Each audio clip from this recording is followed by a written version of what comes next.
O Brasil figura na posição número 99 no ranking mundial da liberdade de imprensa, segundo o levantamento que foi realizado pela ONG Repórteres Sem Fronteiras. O levantamento, que é realizado em 179 países, aponta a queda brasileira de 41 posições em relação ao ano de 2010. Os principais indicadores utilizados pela ONG são as condições de trabalho da imprensa e a quantidade de jornalistas assassinados no exercício da profissão. A Repórteres Sem Fronteiras utilizou como base a morte de 3 profissionais da imprensa no ano passado no nosso país. Bom, quem nos ajuda a fazer uma reflexão sobre o assunto que, obviamente, preocupa e mancha, inclusive, nossa imagem como uma democracia, quem nos ajuda é Marcelo Moreira, presidente da Associação Brasileira de Jornalismo Investigativo, a ABRAGE, e, salvo engano, continua como representante do Instituto Internacional de Segurança no Jornalismo. Não é isso, Marcelo? Muito bom dia. Bom dia, Lincoln, bom dia, Daniel, bom dia, ouvintes. Sim, eu continuo representante do INSE. O INSE, ele pretende, inclusive, abrir um escritório aqui no Brasil esse ano. Perfeito, ótimo. Bom, Marcelo, em primeiro lugar, muitíssimo obrigado. Eu começo perguntando se o dado que nos traz índices são sempre muito questionáveis, obviamente, porque eles precisam adotar uma metodologia e o contexto de cada país nem sempre faz com que os índices sejam compatíveis. Mas, de qualquer maneira, eu gostaria que você nos dissesse se esse dado trazido pela Repórteres Sem Fronteira, ele representa bem o que é o desempenhar o trabalho de jornalista no Brasil. Perfeito. Como você explicou, não existe uma metodologia científica em que a gente possa afirmar que essa queda, ou se você suba no ranking, seja uma coisa perfeita. Mas é um indicativo muito bom para que você possa analisar o comportamento da mídia e do país, da democracia do país em que a pesquisa foi feita. No nosso caso, o Brasil ele caiu no ranking, mais de 40 posições, por conta do aumento do caso de morte de jornalistas que aconteceram no ano passado. A pesquisa cita 3 casos. Na verdade, os outros órgãos que acompanham a violência contra jornalistas levantaram 5 casos. O INSE é um deles. O Comitê de Proteção aos Jornalistas também levantou 5 casos. Enfim, nós temos registro de 5 mortes no Brasil e esse número de mortes, no ano passado, nos colocou na 8ª posição de jornalistas assassinados. Nós ficamos apenas atrás de países que hoje vivem conflito, o que não é o caso do Brasil, países onde viveram o fenômeno conhecido como Primavera Árabe, Síria, enfim, o Egito, e países como o México, que hoje na América Latina é considerado o pior local. Aliás, não é nem na América Latina, ele é considerado talvez o pior lugar do mundo para o exercício da profissão dos jornalistas. E no México é forte a atuação dos traficantes. A gente costuma acompanhar tragédias como as que ocorreram em Cidade Juarez, onde dezenas de pessoas foram assassinadas. E a imprensa virou alvo lá no México, Exatamente, né? Até para ganhar repercussão nesses casos que são quase terrorismo, né? É terrorismo. E o México vive hoje uma situação que no passado a gente percebeu na Colômbia. A Colômbia hoje, embora ainda haja registros de muita violência, a questão está mais controlada e em relação aos jornalistas a situação é melhor. O México, como você disse, o jornalista é alvo. O simples fato de você exercer a sua profissão, de você noticiar e reportar a ação dos traficantes, faz com que os jornalistas sejam ameaçados e que eles passem a praticar o pior cenário para o jornalista, que é o da autocensura como forma de proteção. O jornalista simplesmente ele deixa de querer trabalhar, de querer fazer o seu trabalho por medo de morrer. E é isso que a gente não quer que ocorra no Brasil, embora a nossa realidade, isso é bem importante que se registre, ainda está bem distante do México, mas é importante que a gente atue em 2 frentes. Eu vejo isso. Primeiro, nós estamos num país democrático, onde as instituições funcionam. Nós temos um executivo, um legislativo e um judiciário que são perfeitamente constituídos. Então, é de suma importância nesse momento que a gente cobre que esses crimes contra jornalistas não fiquem impunes.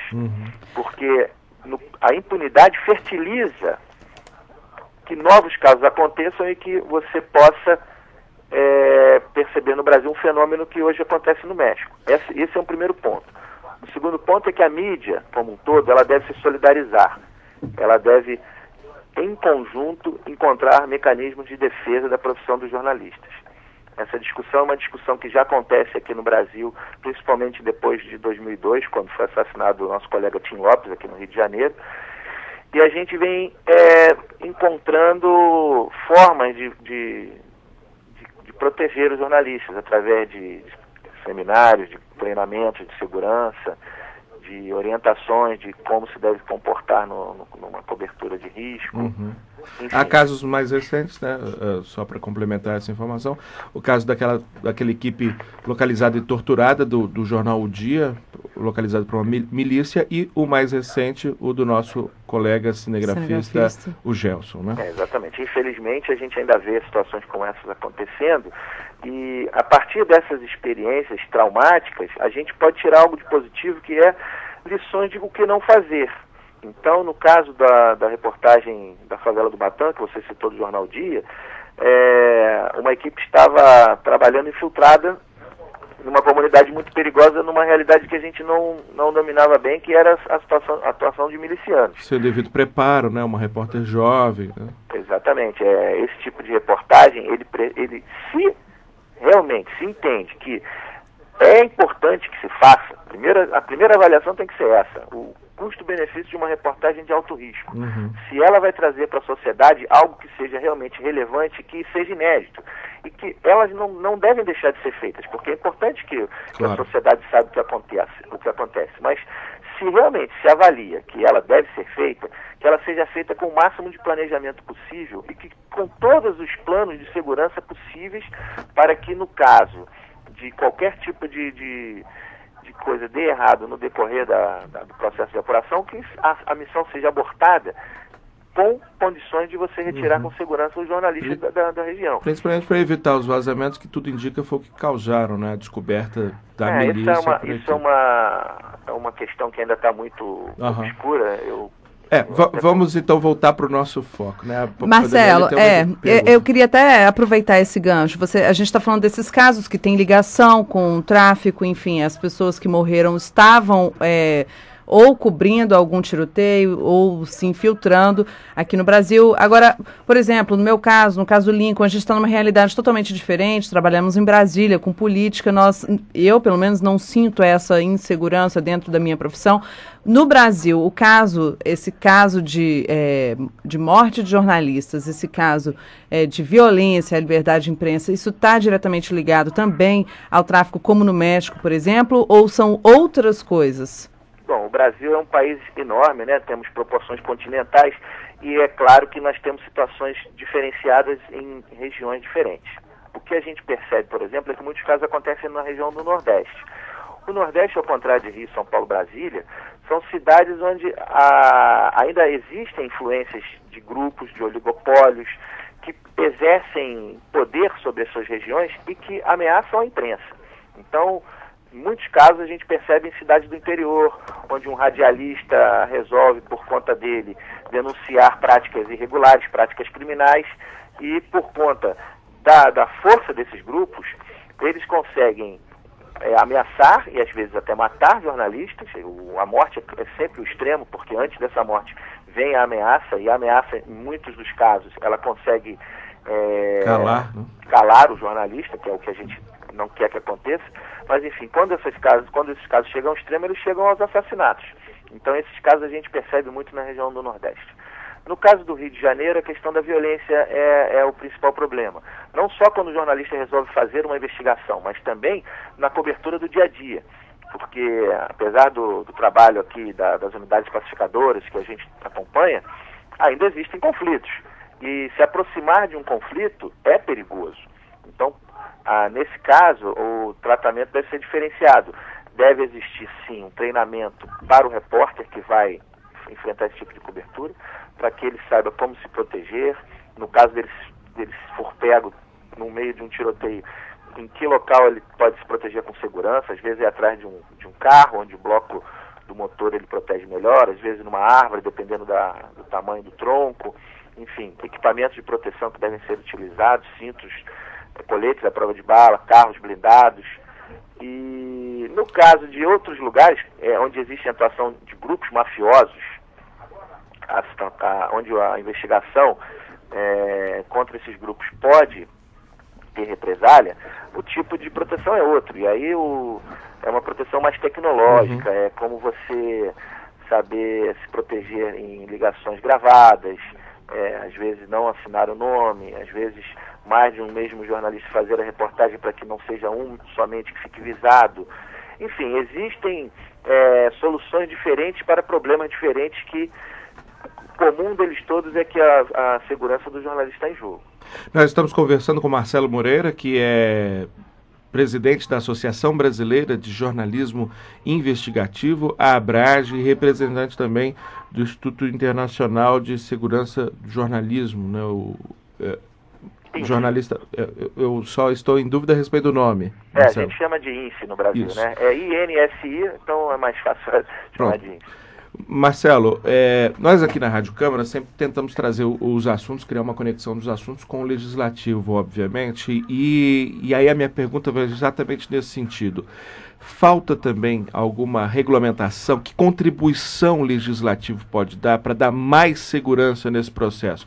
Faltam regras? Faltam instituições para promover essa segurança, por exemplo, responsabilizar eventualmente o dono de um jornal que não proteja o seu jornalista, mas que cobre dele se expor de maneira insegura, que responsabilize ele no caso, por exemplo, de um equipamento de segurança inadequado. Falta também um arcabouço legal, um arcabouço jurídico também para garantir essa proteção ao jornalista brasileiro no desempenho de suas funções? Olha, Lincoln, eu vejo que não. Eu vejo que o Brasil ele possui os mecanismos, a nossa legislação ela já existe, nós temos o Código Penal brasileiro, nós temos nossas relações trabalhistas bem estabelecidas nas leis trabalhistas, enfim. O jornalista, ele não é diferente de nenhum outro profissional, ele não é diferente de um médico, de um advogado, e as leis têm que ser iguais para todos. É claro que existem situações peculiares à nossa profissão, e que o próprio jornalista e as próprias empresas jornalísticas, elas têm que entender essas peculiaridades e trabalhar em prol do bem-estar do profissional que está ali.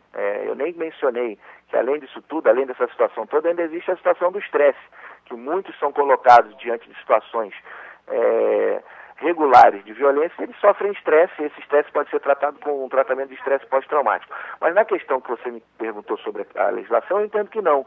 O México, por exemplo, passou por essa discussão há pouco tempo, que prevê a federalização dos crimes contra jornalistas, ou seja, um jornalista assassinado no México, em vez do crime ser julgado pela Justiça Estadual, como se faz no Brasil, as delegacias registram, o Ministério Público Estadual atua e o caso vai a julgamento, o México, porque os casos são tão expressivos... No Brasil essa possibilidade já existe, né, com a federalização dos crimes contra direitos humanos, né?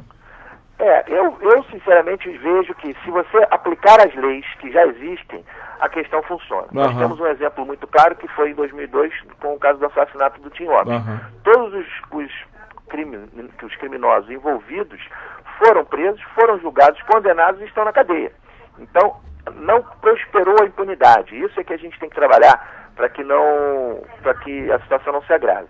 Se você torna os crimes impunes, o criminoso, o bandido, ele pensa duas vezes antes de provocar algum tipo de violência. No Rio de Janeiro, em São Paulo, nós percebemos que isso não aconteceu, por exemplo, com a polícia. Se você for imaginar nos anos 50, nos anos 60, assassinar um policial era uma coisa rara, uma questão rara, porque o criminoso sabia que se ele fizesse isso, ele sofreria as consequências de forma dura, de forma severa. A partir de um tempo, matar um policial pela impunidade, porque os criminosos não foram punidos, se tornou uma prática comum e hoje não é raro você ver um policial sendo assassinado. Isso sim é uma tragédia e que a gente não pode permitir que aconteça com jornalistas, e inclusive que se retorne para a questão da polícia o período em que o policial era uma figura que era respeitada e que em nenhum momento se poderia pensar em cometer uma violência contra um policial. Perfeito. Quero agradecer muito mais uma vez o jornalista Marcelo Moreira, presidente da Associação Brasileira de Jornalismo Investigativo, a ABRAGE, e também representante no Brasil da INSI, órgão que é responsável por pensar formas de proteção do jornalista e que tem uma forma de atuação principalmente nos países que mais necessitam, como os países africanos, mas pretende até o fim deste ano abrir uma representação, um escritório, né? Já tem a representação, abrir um escritório aqui no Brasil. Marcelo, mais uma vez, muitíssimo obrigado, um excelente dia para você. Eu que agradeço a oportunidade de a gente poder debater o assunto e obrigado pelos ouvintes aí que puderam nos acompanhar.